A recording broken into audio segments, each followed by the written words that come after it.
Parti pour une nouvelle vidéo. Cette fois-ci, je vais essayer de tout faire en même temps. J'ai peut-être trouvé une technique qui va me permettre d'en même temps avoir la vidéo et les slides en même temps. On va bien voir si ça marche. Donc c'est parti maintenant pour le magmatisme. Donc je n'ai pas montré à nouveau cette figure. On avait toutes ces parties-là du cours de géologie. Donc finalement, si on reprend notre histoire, ben, notre petit grain de sable, quartz qui s'est fait arracher à sa maman en grès, a été transporté, déposé, diagénétisé, métamorphisé, et il va se retrouver par chance, par malchance, dans les conditions favorables pour avoir la fonte. Comme je vous l'ai dit dans le cours présent sur le métamorphisme, c'est très très rare. Sur Terre, on pense souvent que tout l'intérieur de la Terre est fondu, on pense que les continents flottent sur du magma, c'est faux. La Terre est solide, l'entièreté de la Terre est solide, à part le noyau externe. Et donc, la quantité de fonte dans le manteau terrestre est de quelques pourcents. Donc tout ça, c'est dur, c'est solide, ça se comporte de façon différente, ça on le verra dans les chapitres suivants sur la tectonique et la géodynamique, mais c'est solide. Donc voici le plan du cours pour aujourd'hui. On va parler des magmas, qu'est-ce que c'est que les magmas, et puis ensuite les différentes suites du cours, ce sera sur les phénomènes plutoniques, ça veut dire tout ce qui va se passer pour un magma en profondeur. Et les phénomènes volcaniques, c'est quand on a la lave qui va atteindre la surface. Tout ce qui va se passer alors là, ce sont les phénomènes volcaniques, avec effectivement des volcans, des coulées, etc. Donc d'abord, les magmas. Comment produire d'ailleurs d'abord ces liquides de roches fondues. Donc le magmatisme, ça concerne la fonte, puis la cristallisation des roches fondues. Donc on a vraiment ces deux parties-là, cette dualité-là qui est reprise dans le magmatisme. C'est un peu le stade ultime de la transformation, c'est-à-dire que la modification de la roche de départ, elle est totale. Hein. Je vais enlever ça ici.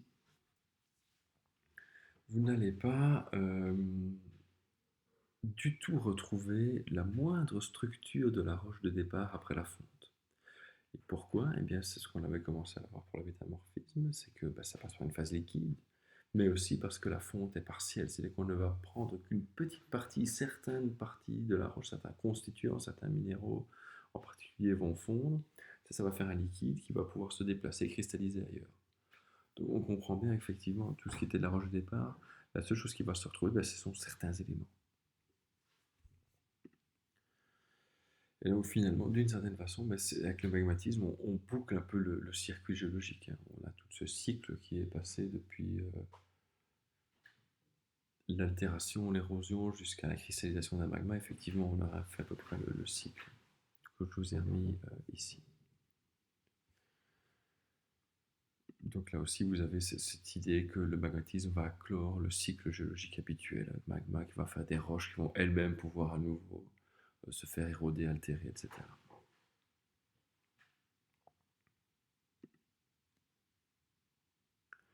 Donc je vous ai entouré ici, comme je vous l'ai dit. Ces deux parties vont constituer le magmatisme.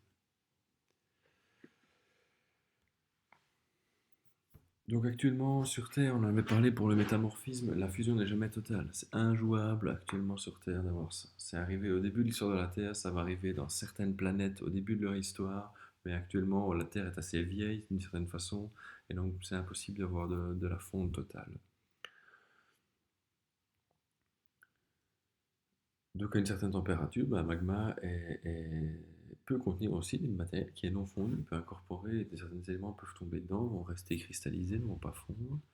Et la proportion entre ce qui est magmatique, ce qui est liquide et solide, en fonction des conditions de pression de température, des compositions minéralogiques aussi forcément. Donc ça aussi, je vous ai parlé au début de la vidéo, c'est la Terre est solide. Hein. Il y a quelques pourcents de roches fondues dans le manteau, mais c'est vraiment pas plus que ça.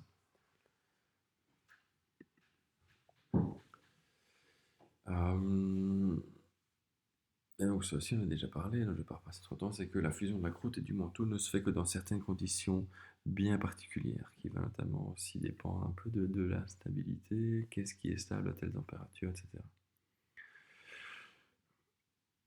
Et notamment, je me sers de ce slide-ci sur ce domaine de stabilité pour vous montrer que donc, même à composition chimique inchangée, c'est l'andalosite, la sibélite et la cyanite ont la même composition.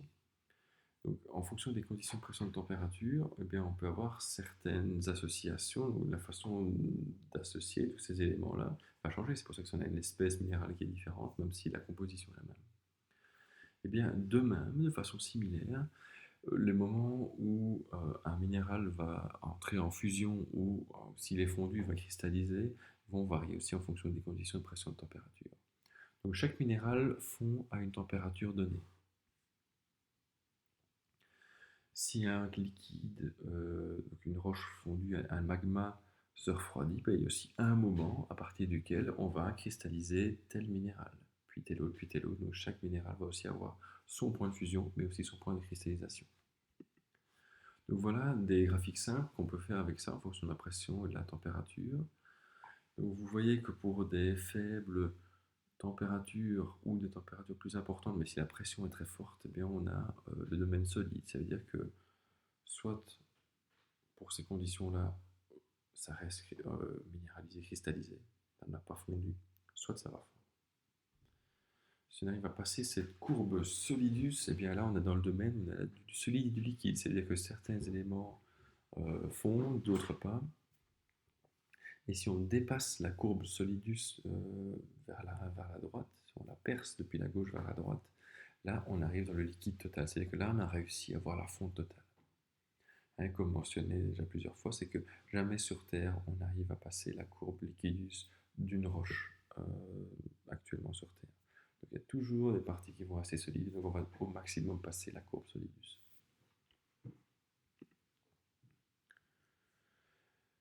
Évidemment, tout ça est plus compliqué quand on va en fait avoir des mélanges de minéraux.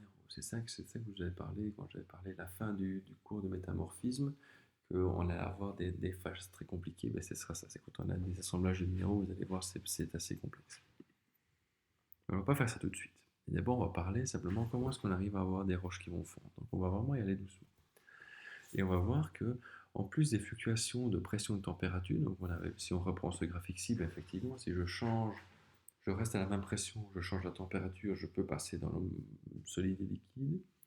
Alors je reste à la même température, je change la pression, je peux aussi peut-être passer la courbe solidus. Mais l'eau joue un rôle super important. C'est-à-dire qu'on a pression-température, ça va jouer, mais l'eau est le plus crucial. Et en fait, quand l'eau est présente ou est absente d'un système, eh bien, ça va totalement changer en fait la forme de ces courbes et la position de ces courbes solidus et liquidus.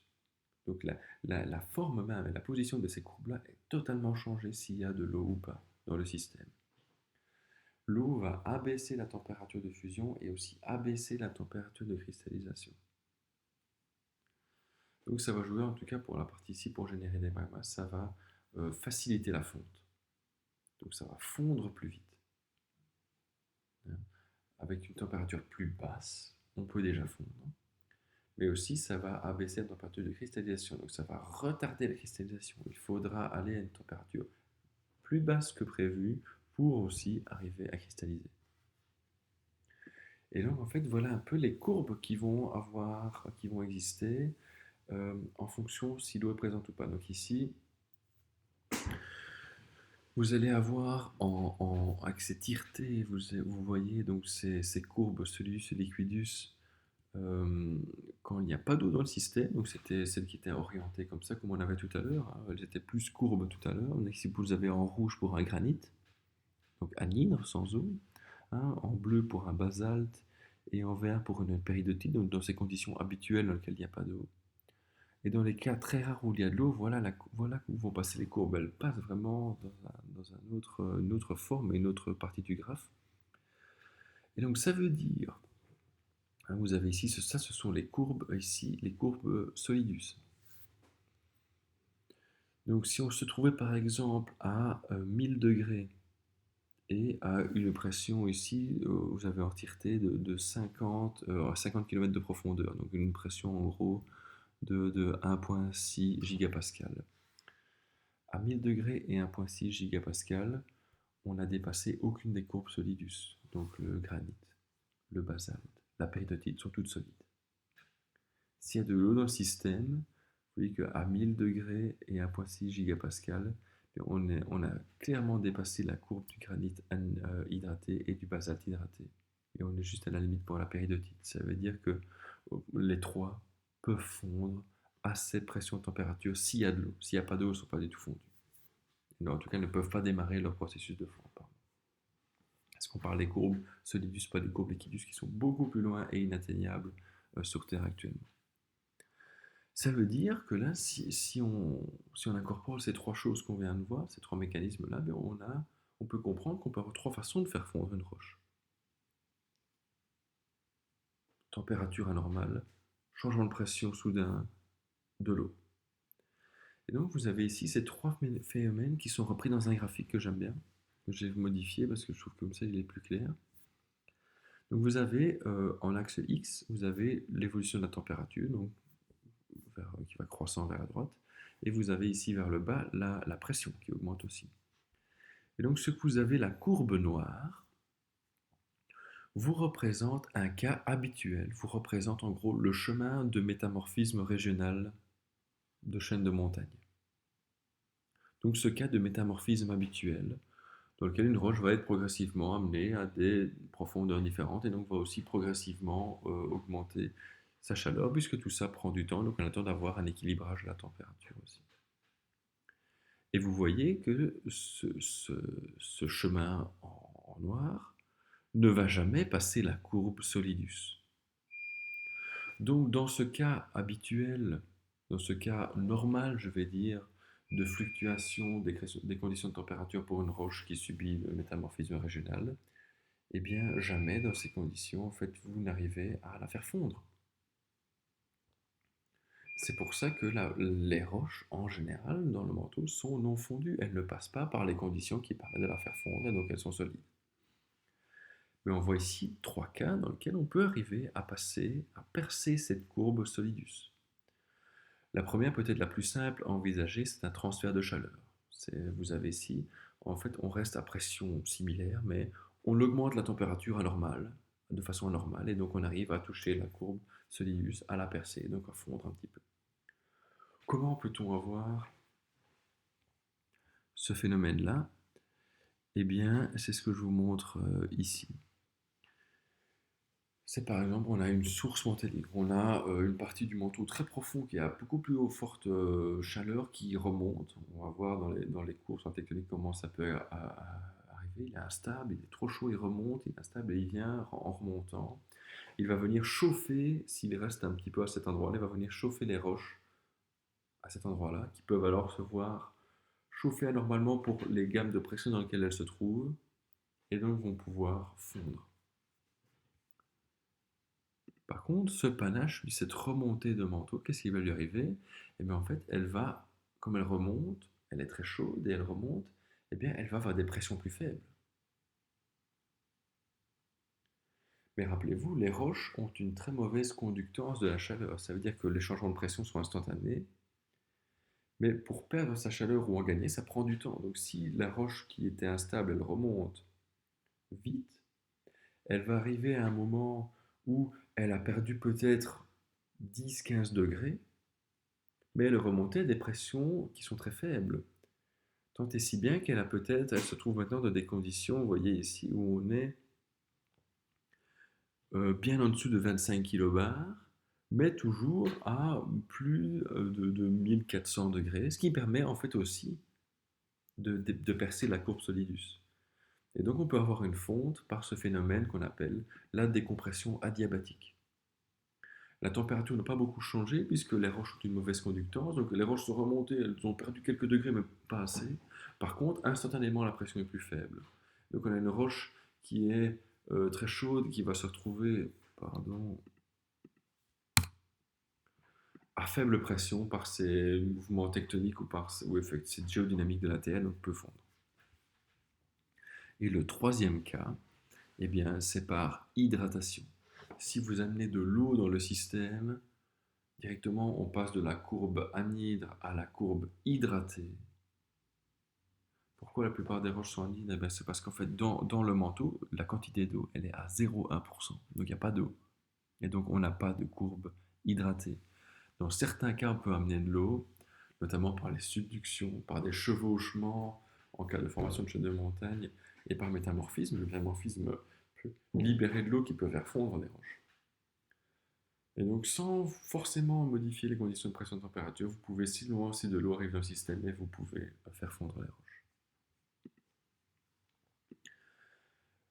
Et donc voici ici un schéma que j'aime bien qui vous montre aussi ces mécanismes-là en conditions plus réelles. Quand est-ce qu'on va avoir ces mécanismes de fonte? Vous avez ici dans la partie gauche, on voit, ici si j'utilise ma souris, un cas de séparation de deux plaques tectoniques. On a une ride océanique, on a donc un étirement qui fait que les deux plaques se séparent. Donc le matériel, le manteau qui est à cet endroit-là va remonter parce qu'il a la place, il est étiré et donc il remonte.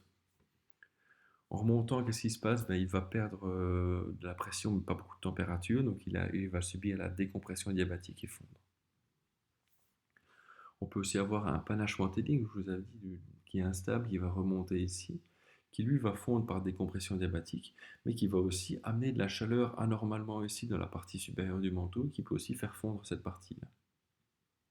Et le troisième cas, c'est ici où on a, par exemple, le cas le plus fréquent, où on va ajouter de l'eau, c'est qu'on a une subduction.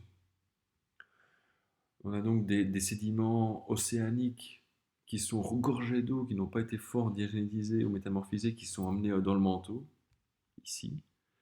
Tout à coup, ils sont à forte pression, donc progressivement, ils vont perdre leur eau parce qu'ils sont comprimés. Donc l'eau de ces sédiments-là, elle est éjectée ici. Donc vous avez cette petite partie du manteau ici, le coin de manteau, on appelle ça, qui est chaud, il est à température normale pour le manteau à cet endroit-là, mais il va recevoir de l'eau et donc il va fondre. Donc ça, c'est tout ce cas typique. Ah, on en parlera plus en détail après, mais c'est ce cas typique de tout le volcanisme de subduction.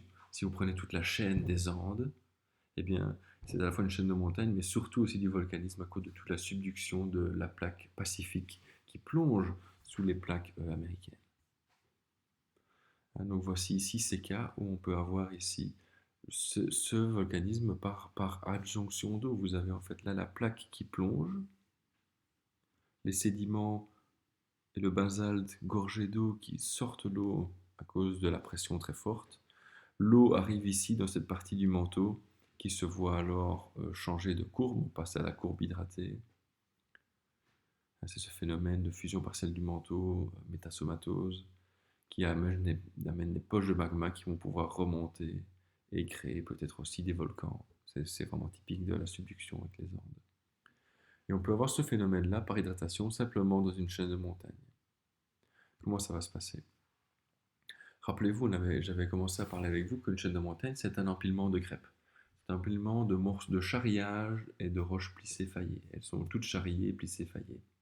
Mais quand même, ces différentes parties de la croûte, le sommet de la croûte, c'est où il y a le sol et c'est où il y a les plantes, donc il est froid et hydraté, tandis que la base de la croûte, tout proche qui est collée au manteau, bien, elle est plus chaude et elle est aussi anhydre, il n'y a pas d'eau à cet endroit-là.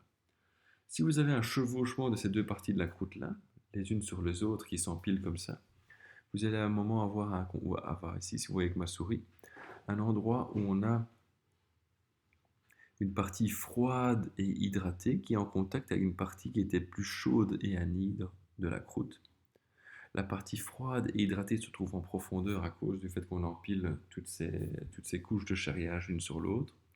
L'eau est éjectée, elle arrive où ça? À un endroit où la base de la croûte était encore chaude, suffisamment chaude et à pression suffisante, et en plus adjonction d'eau, on a tout ce qui est nécessaire pour faire de la fonte. Et donc ça, c'est vraiment ces cas tout à fait typiques de fonte pendant une formation de chaîne de montagne. Ça va prendre pour faire des granites. C'est vraiment le locus typicus de formation des granites, c'est de la fonte de croûte en formation de chaîne de montagne. Et je vous montre ici, voilà, j'arrête là, parce que ça, c'est pour le cours suivant, sur la deuxième partie du magmatisme, pardon, où là, on va parler de choses plus compliquées, donc on va s'arrêter ici pour cette première partie.